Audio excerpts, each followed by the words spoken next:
Students, we're going to be solve last problem under assessment of firm. This is a problem number 22. Okay, so let's see the problem. So the profit and loss account of the Vasanta firm and other details are year ended 31st March 2018 as given under. Okay, so purchases is related to an business, so ignore, they already recorded. Interest on capital, so excess of 12% is taxable in the hands of the firm. So excess of 12%, so here 8% is taxable, here 12% is taxable, here also 8% is taxable. We're going to be see how to calculate when I am solving the problem. I will going to explain. Direct expenses is related to an business. Depreciation is given in the P&L account as well as the adjustment. So P&L account amount should be addable as inadmissible expenses. Adjustment amount will going to be deducted as a admissible expenses. Okay, so next one is remuneration to the partners. I already explained it is not taxable in the hands in the head of income from salary, because they are not satisfying the employer and employee relationship. So that's why it is a taxable under the income from business, in the hands of the income from business. Okay, so we're going to be take as a non-business expenses. So Mr. E is a working partner, Mr. B is a sleeping partner, Mr. C is a working partner. So here, so it is a all non-business expenses will going to be add back. But when you are taking deduction under section 40 class B, under that we will going to take actual remuneration, right? Under actual remuneration we will going to be take only Mr. A salary and Mr. C salary, because in order to satisfy, in order to claim deduction under section 40 class B, so there are condition I already explained. All whatever the remuneration you are paying, all should be paid to the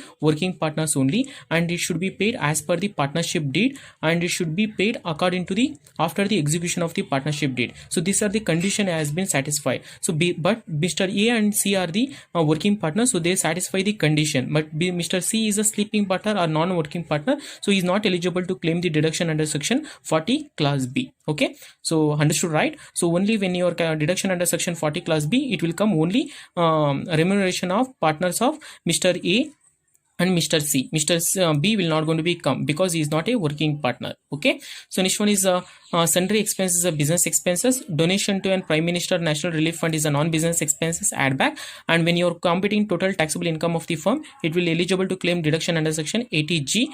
It is come under the 100% criteria without limit. Okay, full amount is eligible for claiming. So this is come under the group A section, so that's why it is a fully exempted 100%.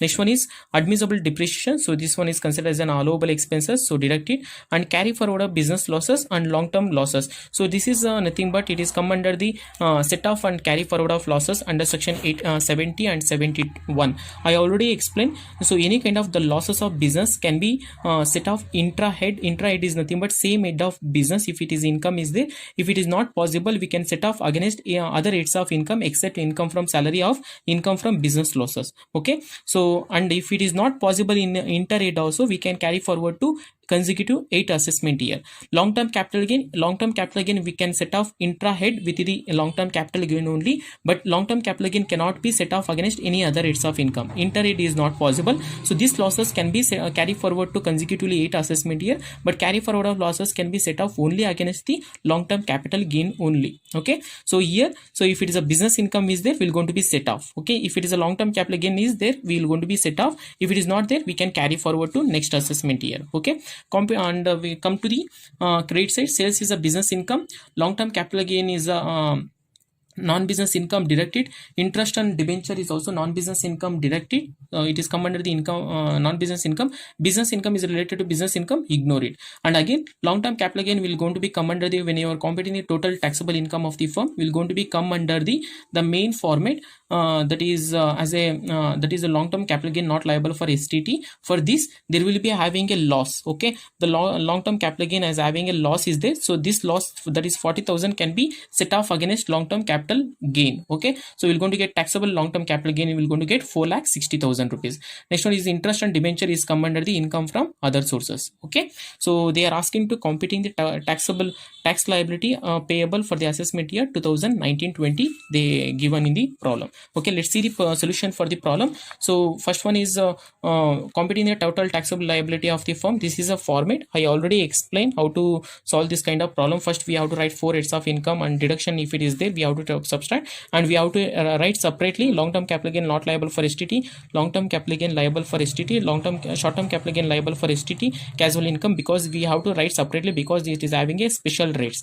Other than company taxable rate of the firm is different 30%, but this is having a slab rate is different, so that's why we're going to write separately. So after that, after adding total taxable income of the firm, we're going to be get. Okay, let's see the problem. Income from house property is anything information has been provided. Income from house property in the credit side, nothing they provide, write it as nil. Income from business, write it as working note 1. So compute income from business. First one is net profit, computation of taxable income of the business. Net profit as per profit and loss account, how much we got? 2,56,000. And had inadvisable expenses. Inadvisable expenses, remuneration to the interest on partners. So excess of 12% is taxable. Okay, so Mr. A is how much is provided? 30,000. 20% is given. Excess of 12% means 8 by 20. And Mr. B 24% is given. Excess of 12% means 12 by 24. Mr. C 70,000. 20% is given. Excess of 12% means 8 by 20. So calculate. You're going to get 12,000, 1,10,000, 28,000. Depreciation they provided in the P&L account as well as adjustment. So P&L account will going to be treated as non-business expenses. Adjustment amount will going to be treated as admissible expenses. So add back P&L account amount as a non-business expenses.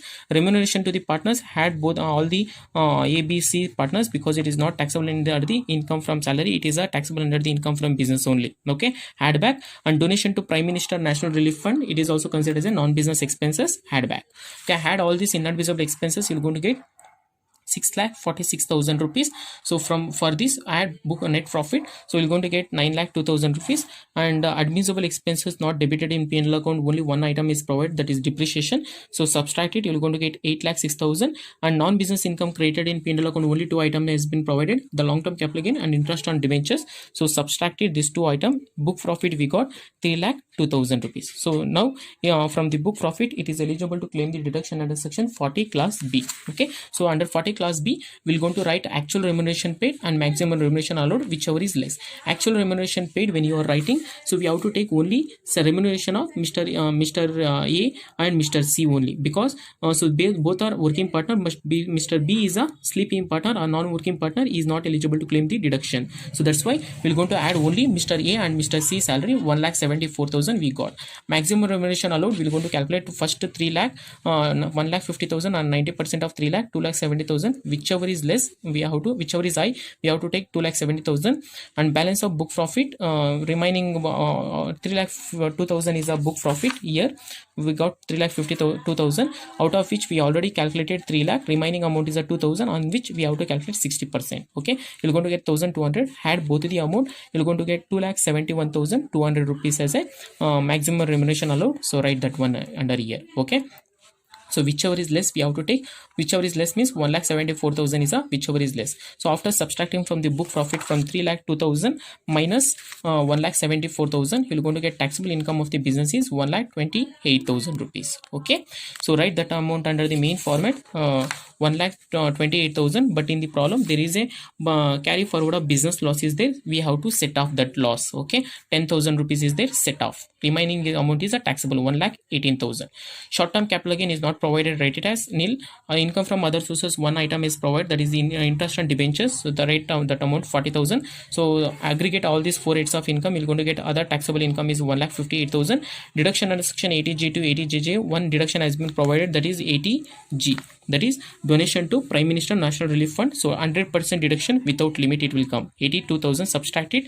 Other taxable income is 76,000. Next one, long-term capital gain not liable for STT, one item is provided, that is 5 lakh. From 5 lakh write it, but there is a having a long-term capital loss is there. So that amount we have to set off, that is 40,000. Remaining amount is 4,60,000 rupees. Okay, short-term capital gain liable for STT is not provided, casual income is not provided. So total taxable income of the firm is 5,36,000 rupees.